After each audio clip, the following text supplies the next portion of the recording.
আল্লামা তাকি উসমানী দামাত বারাকাতুহুম তিনি বলেন যে আব্বা তার ছেলেকে উপদেশ দিতে কোনো তরতিব লাগে না, কোনো কি লাগে না বলেন, তরতিব লাগে না।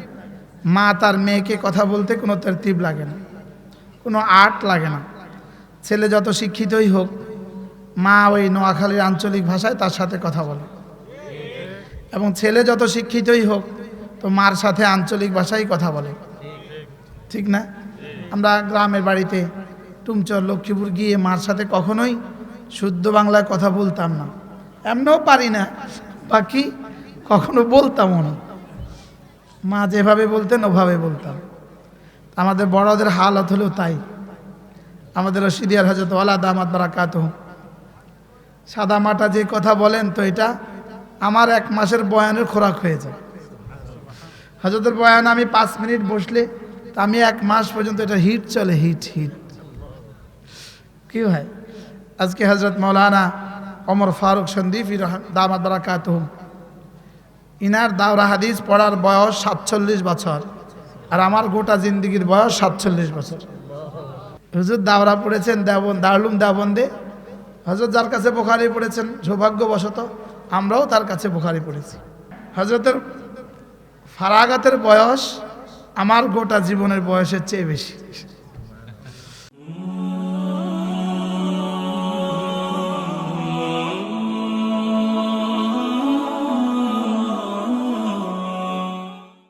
মানুষ যখন মাখলুককে ভয় করে, মানুষ যখন কুকুরকে ভয় করে, সাপকে ভয় করে, মাখলুকের ভয় মানুষকে মাখলুক থেকে দূরে সরিয়ে দেয়, আর আল্লাহ তাআলার ভয় মানুষকে আল্লাহ তাআলা পর্যন্ত পৌঁছিয়ে দেয়। বলেন, পাগলা কুকুরকে কে ভয় করে? পাগলা কুকুরের কাছে কেউ যায় না, দূরে থাকে? হযরত বলেন যে মানুষ যখন মাখলুককে ভয় করে তো মাখলুক থেকে দূরে থাকে, লেকিন আল্লাহ তাআলাকে মানুষ যখন ভয় করে তো আল্লাহ তাআলার ভয় মানুষকে আল্লাহ তাআলা পর্যন্ত পৌঁছিয়ে দেয়। হযরত বলেন যে আচ্ছা, আল্লাহ তাআলার ভয় মানুষকে আল্লাহ পর্যন্ত পৌঁছায় কেন? তো তিনি বলেন যে মাখলুককে মানুষ ভয় করে তো শুধু ভয়ই করে, এখানে অন্য কিছু কাজ করে না। কুকুরকে ভয় করে, সাপকে ভয় করে, দারোগাকে ভয় করে, র্যাবকে ভয় করে, অন্য কোনো কিছু কাজ করে না। লেকিন মানুষ যখন আল্লাহ তাআলাকে ভয় করে তো আল্লাহ তাআলার ভয়ের সাথে আল্লাহ তাআলার ভালোবাসাও থাকে, এবং আল্লাহ তাআলার কাছে জান্নাতের আশাও থাকে।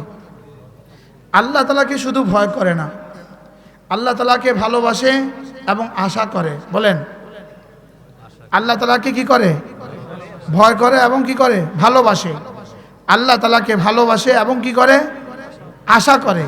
এজন্য আল্লাহকে ভয় করলে এই ভয় আল্লাহ পর্যন্ত পৌঁছিয়ে দেয়। কুকুরকে ভয় করে, এখানে ভালোবাসাও নাই, আশাও নাই। বুঝেন নাই কথা? কুকুরকে ভয় করে, এখানে ভালোবাসা আছে, আশা আছে? এখানে শুধু কি আছে? শুধু ভয় আছে। সাপকে ভয় করে তো শুধু ভয় আছে। হুজুর উদাহরণ দিয়ে বলেন যে, হযরত উদাহরণ দিয়ে বলেন যে এক বাবা হাসপাতালে অসুস্থ। অসুস্থ বাবা, ছেলে একদম বাবা অসাড় হয়ে আছে, নড়ে না, চড়ে না। তো ছেলে ওখান থেকে নড়ে না। তো ছেলের কোনো এক বন্ধু বলে চলো বাহির থেকে ঘুরে আসি। তো বাবা ছেলে কি বলে, না আব্বাকে ভয় হয়, যাব না। তো তোমার আব্বা তো অসুস্থ, অসাড় হয়ে আছে, এখন চড়ও দিতে পারবে না, থাপ্পড়ও দিতে পারবে না, চলো। শুনো, আব্বাকে শুধু ভয় করি না, আব্বাকে ভালোবাসি। এজন্য আব্বার কাছে যেতে মন চায় না। তোকে আব্বা তো এখন ঘুমে, অসুস্থ, ভালোবাসা তো মনে মনে থাকে। তো বলে শুনো, আব্বার কাছে আমি কিছু আশাও করি। আমি যদি চলে যাই, আমাদের ধানমন্ডির বাড়িটা যদি আমার ছোট ভাই বড় ভাই লেখায় লয়ে যায়,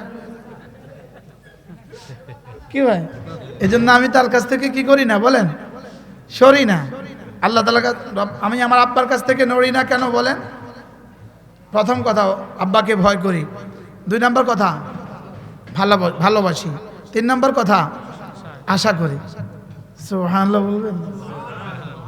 এজন্য মেরে ভাইও, আল্লাহ তাআলাকে ভালোবাসা, আল্লাহ তাআলার কাছে আশা করা, আল্লাহ তাআলাকে ভয় করা।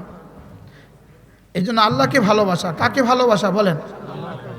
ভালোবাসা, ভালোবাসা, 2 ভালোবাসা বলেন, আবার বলেন। আল্লাহকে ভালোবাসা, আল্লাহর জন্য ভালোবাসা, এটা মানুষকে আল্লাহ পর্যন্ত পৌঁছিয়ে দেয়। আর আল্লাহর সাথে ভালোবাসা মানুষকে আল্লাহ থেকে চিরবঞ্চিত করে দেয়। নাউজুবিল্লাহ বলেন। বলেন আল্লাহকে ভালোবাসা, আল্লাহর জন্য ভালোবাসা আল্লাহ পর্যন্ত পৌঁছিয়ে দেয়। আল্লাহর সাথে ভালোবাসা আল্লাহ থেকে বঞ্চিত করে দেয়। সমস্ত হিন্দুরা তাদের প্রতিমাগুলোকে ভালোবাসে আল্লাহর সাথে। বলেন নাউজুবিল্লাহ। ভান্ডারীরা তাদের পীরগুলোকে ভালোবাসে আল্লাহর সাথে। নাউজুবিল্লাহ বলেন। ভান্ডারীরা তাদের কবরগুলোকে ভালোবাসে আল্লাহর সাথে। ঈসাইরা ঈসা আলাইহিস সালামকে ভালোবাসে আল্লাহর সাথে। মারিয়াম আলাইহিস সালামকে ভালোবাসে আল্লাহর সাথে। ইহুদিরা হযরত উযাইর আলাইহিস সালামকে ভালোবাসে আল্লাহর সাথে। ভান্ডারীরা তাদের পীরগুলোকে ভালোবাসে আল্লাহর সাথে। মাজারিরা তাদের মাজারগুলোকে ভালোবাসে আল্লাহর সাথে। আর আমরা আমাদের রবকে ভালোবাসি, আল্লাহকে ভালোবাসি এবং রাসূলকে আল্লাহর জন্য ভালোবাসি। উলামায়ে উম্মতকে আল্লাহর জন্য ভালোবাসি। বলেন আল্লাহর সাথে নয়, বলেন আল্লাহর জন্য। আল্লাহর জন্য ভালোবাসা আল্লাহ পর্যন্ত পৌঁছিয়ে দেয়। আল্লাহর সাথে ভালোবাসা আল্লাহ থেকে চিরবঞ্চিত করে দেয়। এজন্য মানুষ যখন ভিন নারীকে ভালোবাসে তো তার নামাজের তৌফিক হয় না, লেকিন মাকে যখন ভালোবাসে তো তার নামাজ ছুটে না। সুবহানাল্লাহ বলবেন। এজন্য ভণ্ড পীরদেরকে ভালোবাসে তো নামাজ নসিব হয় না। কোন আল্লাহওয়ালাকে দিলে দিলে ভালোবাসে তো তার নামাজ ছুটে না। কি ভাই? মসজিদকে ভালোবাসে নামাজ ছুটে না, মাজারকে ভালোবাসে নামাজ পড়ে না।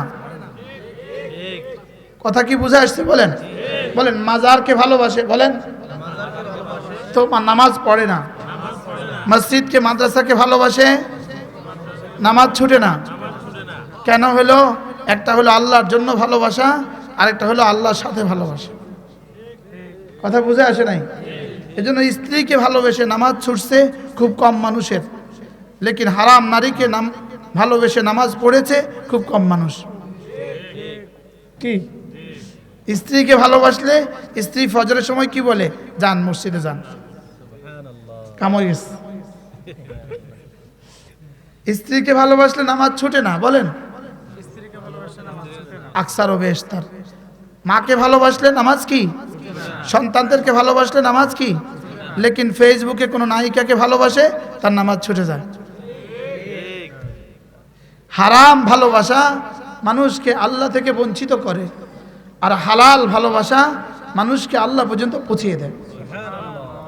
আবার যদি কোনোদিন আল্লাহ তাআলা বাঁচায় রাখে, এই স্টেজে বসতে আমার আবার বসতে 365 দুগুণে কত? 730 দিন লাগবে। এই চেয়ারটাতে আবার এসে বসতে নিয়মতান্ত্রিকভাবে আমি বসতে 730 দিন লাগবে। বুঝেন নাই কথা? কিন্তু ওরা ওখানে দাঁড়ায় রয়েছে। এটাও এলান শুনাইলাম। আর 22 সালেও দাওয়াত নেওয়ার কোনো সুযোগ আমার নাই। এটাও এলান শুনাইলাম। আল্লাহ যদি হায়াতে বাঁচায় রাখে, আল্লাহ যদি তৌফিক দান। বাহরাল কি কইছিলাম বলেন? আল্লাহকে ভালোবাসা, বলেন। এজন্য মোমেন কে যে আল্লাহকে ভালোবাসে সবচেয়ে বেশি? বলেন মোমেন কে? যে আল্লাহ তাআলাকে সবচেয়ে বেশি। ওয়াল্লাযীনা আমানু আশাদ্দু হুব্বান লিল্লাহ। মোমেন কে যে আল্লাহকে ভালোবাসে। যদি জিজ্ঞেস করা হয় করোনা কেন হলো, করোনা কেন হলো, উত্তর হলো আল্লাহকে ভালোবাসে না যে, এজন্য হয়েছে। বলেন করোনা কেন হয়েছে? বলেন আবার বলেন আল্লাহকে ভালোবাসে না এজন্য। আপনি বলবেন হুজুর এটা কোন আয়াতের প্রেক্ষিতে আপনি বলেছেন? তো আল্লাহ তাআলা বলেন ওমাই ইয়ারতাদ্দা মিনকুম আন দীনি ফাসাউফা ইয়াতিল্লাহু বিকওমিন ইউহিব্বুহুম ওয়া ইউহিব্বুনাহু। যদি তোমরা আমার দ্বীন থেকে মুখ ফিরাও, আমি অচিরেই এমন এক জাতি বানাবো যারা আমাকে ভালোবাসবে, আমি যাদেরকে ভালোবাসবো। তাহলে বোঝা গেছে আল্লাহ তাআলা এই মুসিবত দিয়েছেন ওই জাতি বানাবার জন্য যে জাতি আল্লাহ তাআলাকে ভালোবাসবে।